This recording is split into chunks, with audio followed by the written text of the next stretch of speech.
안녕하세요, 유수입니다. 오늘은 한 수 위인 사람들의 특징이라는 주제로 함께 하겠습니다. 사회생활 하다 보면 저 사람은 레벨이 다른데? 이런 느낌 받는 사람 있죠.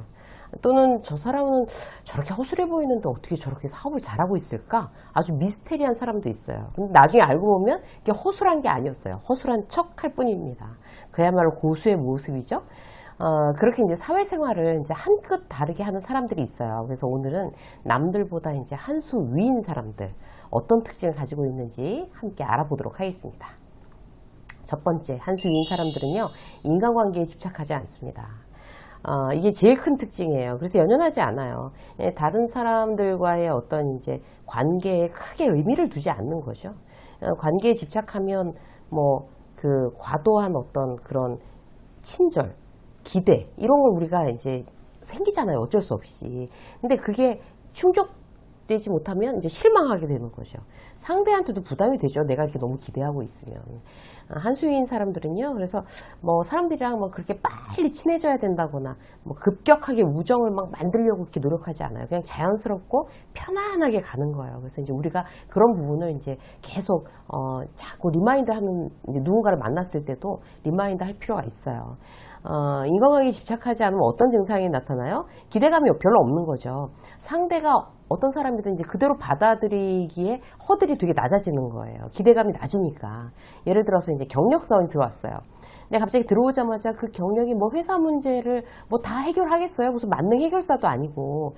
그렇게 기대하는 것 자체가 예의가 아닌데, 사실 경력사원 입사시켜놓고 쓸데없는 너무 기대하는 그런 경우들이 많아요. 심지어 그 친구가 또 대학 후배예요. 그럼 나한테 충성을 다하겠어요? 요즘 그렇지 않아요. 그냥 기대하지 말고 그냥 받아들이는 거예요. 그래야 적응하는데 시간이 걸리더라도 스트레스 안 받고 갈등을 일으키지 않죠. 나를 대학 선배라고 꼬박꼬박 내가 리스펙트를 받겠다고 나서면 그것도 사실 웃겨요. 그냥 반가운 거죠, 후배면. 무슨 대접을 받겠다고 나서겠어요. 그러니까 필요 이상의 기대, 이런 그런 기대감은 나 자신을 망치는 지름길이라고 할 수 있습니다. 자, 인간관계에 집착하지 않는 두 번째 어떤 증상이 나타나요? 두 번째는요, 다른 사람의 판단에 신경 안 쓰게 돼요. 만약에 어떤 사람이 내가 괜찮다고 판단했으면 내가 정말로 괜찮은 사람이 되는 걸까요? 그렇지 않잖아요. 직장 상사가 이번 리포트 진짜 좋다 라고 하면서 막 얘기해주면, 칭찬받으면 막 되게 좋아요. 근데 사실 여기저기서 막 긁어가지고 막 이제 복사하고 막 이런 거 이렇게 붙여놓은 거였는데, 내가 봤을 때 굉장히 그건 허점이 있는 거면 그렇게 칭찬받았다고 해서 좋아할 일이 아니라는 거죠. 근데 반대로 시비를 거는데 그 시비를 위한 시비일 수 있잖아요. 레포트 굉장히 정말 완성도 있게 잘 썼는데 막 자기가 기분 나쁘니까 막 이것도 못마땅해 저것도 못마땅해, 그러면 별로 신경 안 쓰고 저 또 깨지고 나와갖고 또 쓸데없는 엉뚱한 데서 허풀이하는구나, 신경 안 쓸 수 있는 거예요. 이렇게 근거가 명확한데 오늘 기분 되게 안 좋구나 이렇게 생각하고 말아버리는 거예요. 넘어가는 거예요. 집착하지 않아야지 가능해집니다. 자, 세 번째, 인간관계에 집착하지 않으면요, 구태여 착한 사람 되려고 그렇게 노력하지 않게 돼요. 내가 친하지도 않고 별로 친분도 없었던 사람인데 결혼식 청첩장 받았어요. 막 전화도 와요, 오라고. 근데 나는 그날 쉬고 싶고, 그러면 안 가는 거죠. 그러니까 막 궁시렁대면서 그 사람 욕하면서, 딴 사람한테도 그 사람 욕하면서 가기 싫은 거 억지로 가는 거, 그거 나 착한 사람 되려고 그러는 거잖아요. 그 쓸데없는 집착입니다, 여러분. 자, 두 번째, 한 수 위인 사람들은요, 인간관계를 주도해요. 인간관계 주도의 가장 큰 특징 한 가지만 다뤄볼까요? 대화를 주도하는 거예요. 대화를 주도해야 관계를 주도할 수가 있죠. 대화를 주도한다는 건 예를 들어서 이제 친하지 않은 사이에 우리가 말을 하다가 별로 친하지 않으니까 화제가 없어질 수 있잖아요. 예를 들어서 부사장하고 같이 거래처가 이제 오기를 기다리고 있는 그 잠깐의 5분 이런 거, 그런 시간 막 어색해서 막 미치는 거죠, 완전히. 그런데 대화를 주도하는 사람의 가장 큰 특징은요, 침묵을 어색해하지 않습니다. 그냥 침묵을 깨기 위해 아무 말 대잔치를 하면서 자기 발등 자기가 찍지 않는다는 거예요. 의미 없는 말을 이렇게 막 남발하는 거, 그거는요, 침묵을 지키는 것보다 더 훨씬 더 못한 결과를 갖고 오는 거잖아요. 그냥 예의 바르게 미소 지으면서 그냥 있는 거, 이것도 나쁘지 않습니다. 정말 꼭 필요한 대화가 떠오르지 않을 때는. 자, 예를 들어서 면접에서조차 부분적이긴 하지만 대화를 내가 주도할 수가 있어요. 면접관이 묻는 질문에 막 허겁지겁 대답하지 않는 것이 그 대표적인 경우예요. 내가 마케팅에 지원했는데 내가 익숙하지 않은 마케팅 사례를 들면서 어떻게 생각하느냐고 면접관이 질문했어요. 그때 중요한 건 허둥지둥. 근데 잘 모르잖아요, 지금. 허둥지둥 대답하지 않는 거예요.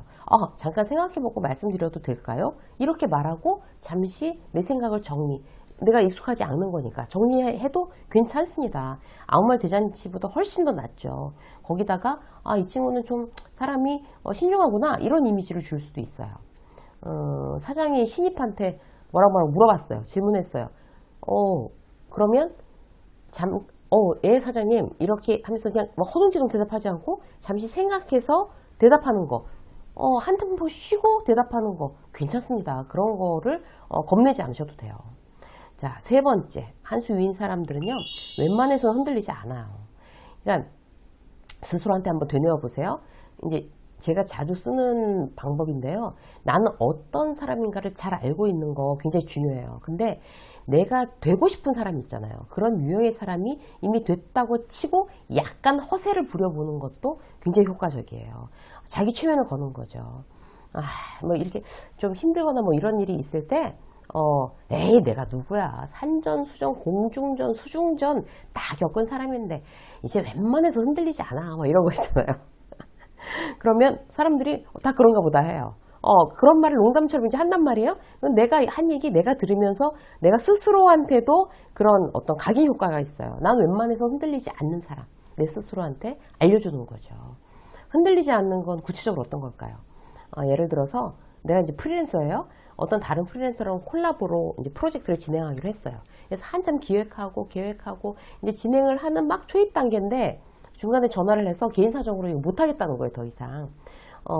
이미 많은 시간과 노력을 여기다 투자했는데 막은 거에는 못하겠다는데 뭐 어쩌겠어요, 그죠? 그래서 어정쩡하게 멈춘 거예요. 근데 알고 보니까 그 파트너가 어떤 다른 회사랑 같이 그걸 진행하고 싶어서 그런 이기심에 그야말로 이제 나를 배신한 거예요. 이 사실을 나중에 알게 되었어요. 어떻게 그럴 수 있냐, 난리를 친다고 해서 뭐 주변에다 다 그 사람 욕하고 이러면서 해결돼요? 그냥 혼자 제풀에 나가 떨어지는 거죠. 자, 한 수 위인 사람들은 이럴 때 어떻게 할까요?